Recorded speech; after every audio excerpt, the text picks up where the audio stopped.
સાહેબ બીમાર જ નથી પડવું તો શું કરવું જોઈએ? બીમાર નથી પડવું તો આપણા જે પૂર્વજો છે કે જે 100 વર્ષ જીવતા હતા, તો હું તમને એમ કહું કે હું તમને અત્યારે હાલમાં, કેમ કે આપણે છે ને બિલીવ કરીએ કે રિઝલ્ટ કે મને ફેક્ટ બતાવો, મને બતાવો કે પ્રૂવન છે કે નહીં, હા, મને આનું એક્ઝામ્પલ આપો. રિઝલ્ટ, સબૂત. હા, તો આ ભારતનો એક જે પાકિસ્તાન ઓક્યુપાઈડ કાશ્મીર છે, હા. ત્યાં ઊંઝા વેલી કરીને એક એરિયા છે, હમ, પહાડોની વચ્ચે એક ગામ છે ઊંઝા વેલી. હમ. ત્યાં હાલમાં 120 વર્ષથી વધુ લોકો જીવે. 120 વર્ષ કરતા વધુ? હા, આપણે તો ચાલો ને એમ કહીએ કે આપણે 80 વર્ષ બી જીવું તો આપણે ધન્ય થઈ નસીબ, ગયા. હા. તો તમારે સામે રિઝલ્ટ છે એનું. ઊંઝા વેલી સર્ચ કરો, આખી ડોક્યુમેન્ટરી છે. એવરેજ ઉંમર 120 થી વધુ હાલમાં બી. શું એની ફૂડ પેટર્ન આખી ચેન્જ છે? હા, કેમ કે એ છે ને બાજુમાં જે એના ઘરની બાજુમાં ફ્રૂટ બને ને હા. એ જ ખાય, અને એ બી ખાય 2 વાગ્યા પછી. ઓહ. 2 વાગ્યા સુધી કંઈ ખાવાનું નહીં, 2 વાગે ફ્રૂટ્સ ખાવાનું એનું ટ્રેડિશનલ. હમ. અને બીજું, કોઈ બીજાની પંચાત નહીં, કોઈ બીજાની સાથે કોમ્પિટિશન નહીં, કોઈ પૈસા પાછળ ભાગવું નહીં. સૌથી મોટી આ પણ હા, બીમારી છે ને સાહેબ? હા. એટલે કોઈની પાસે પૈસા હોય હા, અને એને લાંબુ હવે જીવવું છે, હા.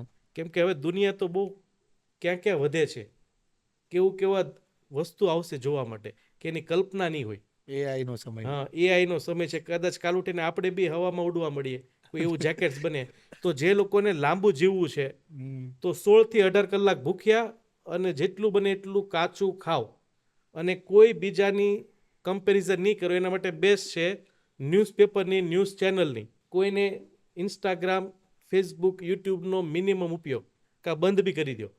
ચાલશે. તમને દુનિયાની જ ખબર નથી તો ચિંતા જ નહીં રહી, અને લાંબુ જીવશો. 80+ તો જીવશો જ. ઓહ, હમ વાહ. તો સર, શરીરને ફિટ રાખવા માટે, સ્વસ્થ રાખવા માટે એક્સરસાઇઝ જરૂરી છે કે પછી ડાયટ? ડાયટ. એક્સરસાઇઝ નહીં સાહેબ? ના, ચોપાટીમાં ચાલવાવાળા જોજો, કોઈનો વજન નહીં ઘટે. અને કોણ ફિટ છે અત્યારે? આપણે આપણા સમાજમાં તમે કહીએ ફિટ કોને કહેવાય? હોસ્પિટલ જવું ન પડે, લોહીના રિપોર્ટ હા. કરાવવા ના પડે, ઓપરેશન ના કરવા પડે. તો શરીરથી શું? એવા લોકો છે જાનવરો, પક્ષીઓ. આ તો ઠીક છે, જાનવરને ઉપાડીને આપણે ઘરમાં લઈ આવ્યા તો એને હોસ્પિટલો બની, પેટ હોસ્પિટલ. બાકી આજે જંગલોમાં જાઓ, ટ્રાઇબલ્સમાં જાઓ, એવા એરિયામાં જાઓ, પહાડી એરિયામાં, તો કોઈ જાનવર બીમાર નથી. કેમ કે જ્યારે ભૂખ લાગે ને ત્યારે જ ખાય. અને એ બી શું ખાય? જમીનમાંથી ઉગેલું કાચું. Organic, pure. પાણીની તરસ લાગે ત્યારે જ પાણી પીવે.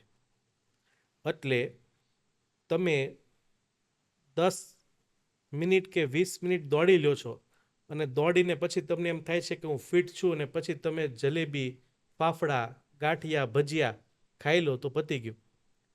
કેમ કે તમે 15 મિનિટ દોડવામાં છે ને 200 કેલરી યુઝ કરી હોય, અને 2 ગુલાબજાંબુ ખાશો તો 450 કેલરી આવી ગઈ, કમ્પ્રેસ કેલરી. એટલે ફૂડ ઇઝ ડિઝીઝ અને ફૂડ ઇઝ મેડિસિન.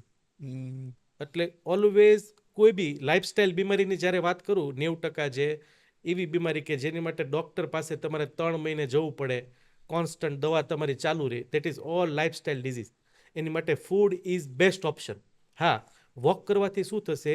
લોહી ફરશે શરીરમાં, ઓકે, હા. એટલે અંગોનું આયુષ્ય વધશે, સર્ક્યુલેશન આખું ચાલુ રહેશે તમારું. હૃદય ફિટ રહેશે. હમ. પણ પછી તમે દોડી અને બહારનું પ્રોસેસ ફૂડ ખાધા રાખો તો એ પોસિબલ નથી. એટલે diet is better than exercise. Okay, તો શું એક્સરસાઇઝ કર્યા વગર વેઇટ લોસ થાય છે ખરા? થાય જ. કઈ તમે રીતે? જીમમાં જઈને પૂછો, જીમ ટ્રેનરને કે કોઈ ઇન્ફ્લુએન્સરને કે ડૉક્ટરને પૂછો, એટલે ફૂડ ઇઝ 80% મેટર. એટલે જીમમાં તમે જશો ને 2 દિવસમાં જ પેલો કહેશે કે તમે જે કરો છો ને that is only 30%. Food is main. એટલે ફિટ દોડશો તો એસિડ્સ છે, એક્સ્ટ્રા એસિડ્સ છે, વોશ થઈ જશે, નવું સર્ક્યુલેશન વધશે, હાર્ટની સ્પીડ ડાઉન જશે. તમે જેટલું વોક વધુ કરો ને એટલા હૃદયના ધબકારા ઓછા થાય. એટલે તમારે વેઇટ લોસ કરવું છે કે ફિટ રહેવું છે, તો પહેલો મંત્ર તો તમારે ડાયટનો રાખવો જ પડશે. Diet plan. અને સાથે વીકમાં 3 કે 4 દિવસ દોડી લ્યો, 7 મિનિટ, 5 મિનિટ કે 4 મિનિટ, કાં 7 માળ ચડી લ્યો દાદર, ઇનફ છે. તમારે દિવસમાં એકવાર તમારા હૃદયની સ્પીડ 120 લઈ જવાની હોય. જીમમાં જવાની જરૂર નહીં પડે કઈ જરૂર નથી. હા, તમારે કોસ્મેટિક બોડી બનાવી છે તો વાત અલગ છે. તો અલગ છે. બાકી તમારે બોડી બનાવી અને બહારનું ખાવું છે તો એ તમને કોસ્મેટિક લુક આપશે પણ લાઈફની લોન્જિટિવિટી ને હેલ્ધીનેસ નહીં આપે. એ વસ્તુ છે. આયુર્વેદિક અને એલોપેથિકનું શું ફરક છે થોડુંક મારે ડિટેલિંગમાં જાણવું છે. જો બંને સાયન્સ છે. આપણું કેવું કે આપણા ગુજરાતના કપડાં, મહારાષ્ટ્રના કપડાં, એમાં આપણા ભારતનું કલ્ચર, વેસ્ટર્ન કલ્ચર. એટલે એલોપેથિક એ આ વેસ્ટર્ન સાયન્સ છે. હમ. એટલે એ એવિડન્સ બેઝ સાયન્સ હોય. આજે એક દવા લોન્ચ કરે તો એ 1000 લોકોને એવિડન્સમાં રાખે કે ભાઈ તમે આવો દવાનો ટ્રાયલ કરો, અમે પૈસા આપશું. એના ઉપર એ લોકો રિસર્ચ કરે. એટલે એ રિસર્ચમાં જે 1000માંથી 300 જણાને સારું થાય. એટલે સારું એટલે કયું ખબર? કે તાવ ઉતરી જાય. ફોર એક્ઝામ્પલ ડોલો. હા તો ડોલો 1000 લોકોને આપે અને 300 નો તાવ ઉતરી જાય તો એ પ્રૂવન થઈ ગયું. That is called evidence base science. હવે શું થશે કે ડોલો કરતાં કોઈક બીજું કેમિકલ આવ્યું માર્કેટમાં, કોલેસ્ટ્રોલની દવામાં આવે એટોરવાસ્ટેટિન, રોઝુવાસ્ટેટિન, ફિનોફાઇબ્રેટ, એઝિટાબેમ, એ બધી દવાઓ આવે ને એટલે ત્યારે નવા એવિડન્સ લાવે લોકો, બીજા નવા 1000 લોકો લાવે. પછી એ એવિડન્સ સાચું. એટલે એલોપેથિક એટલે એવિડન્સ બેઝ. એવિડન્સ ફરે ને તો રિઝલ્ટ ફરી જાય અને દવા ફરી જશે. એના માટે જ આજે દર વર્ષે નવું નવું સાયન્સ આવે. Keep changing. જ્યારે આયુર્વેદ છે ને એ ઓબ્ઝર્વેશન છે. આ એવિડન્સ માટે છે ને 3 વર્ષ જ લાગે આ એવિડન્સ ગેધર કરતા, ઓકે રિસર્ચ કરતા, પબ્લિકેશન આપતા અને એપ્લાય કરતા. તો આયુર્વેદ સાયન્સ છે ને એ ઓબ્ઝર્વેશન સાયન્સ. કે ભાઈ આજે કોઈ માણસ, તમે આજે ગરમ પાણી પીધું તો તમારા ગળામાં ક્યારેય તકલીફ નહીં થાય. તો આજે તમે ઓબ્ઝર્વ કર્યું, તમે તમારા ફાધરમાંથી ઓબ્ઝર્વ કર્યું, એને એમના ફાધરમાંથી. ત્યાંથી ચાલ્યું આવે. ઓબ્ઝર્વેશન એ ક્યારેય ચેન્જ નહીં થાય, એ પ્રૂવન થઈ ગયું. ઓકે એ હજારો વર્ષ લાગ્યા, 5000 વર્ષ જૂનું છે. આજે કોઈ વસ્તુ ઓબ્ઝર્વ થઈ જાય એ સત્ય છે.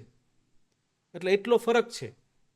એટલે આજે આયુર્વેદના પ્રોપર અગર ડૉક્ટરો છે, સાઉથમાં છે, મહારાષ્ટ્રમાં ઘણા બધા છે, આપણે ગુજરાતમાં છે, તો તમે પ્રોપર આયુર્વેદિક ટ્રીટમેન્ટ કરો છો તો હું સમજુ કે આયુર્વેદિક ઇઝ ઓલવેઝ બેસ્ટ. અને એલોપેથિકને તમે એઝ બકેટ રાખો ઇમરજન્સીમાં, કે જ્યારે ઇમરજન્સીમાં જરૂર પડે ત્યારે ઓલવેઝ ઉપયોગ કરો. અધરવાઇઝ આયુર્વેદ બેસ્ટ સાયન્સ છે કે એ પ્રૂવન છે કે આ વસ્તુ કરો એટલે રિઝલ્ટ આવશે જ. એ ક્યારેય ચેન્જ નથી થયું આયુર્વેદ. પણ એલોપેથમાં જે વોલ્યુમ આવે, વોલ્યુમ 1 થી 15 વોલ્યુમ છે અત્યારે, બધા એક પછી એક ચેન્જ થવા મળ્યા. કેમ કે એવિડન્સ બદલાણો એટલે તમારું ટ્રીટમેન્ટ બદલાઈ ગઈ. ઓકે આવા જ ઇન્ફોર્મેટિવ વિડીયોઝ જોવા માટે અમારી યુટ્યુબ ચેનલને જરૂરથી સબસ્ક્રાઇબ કરો.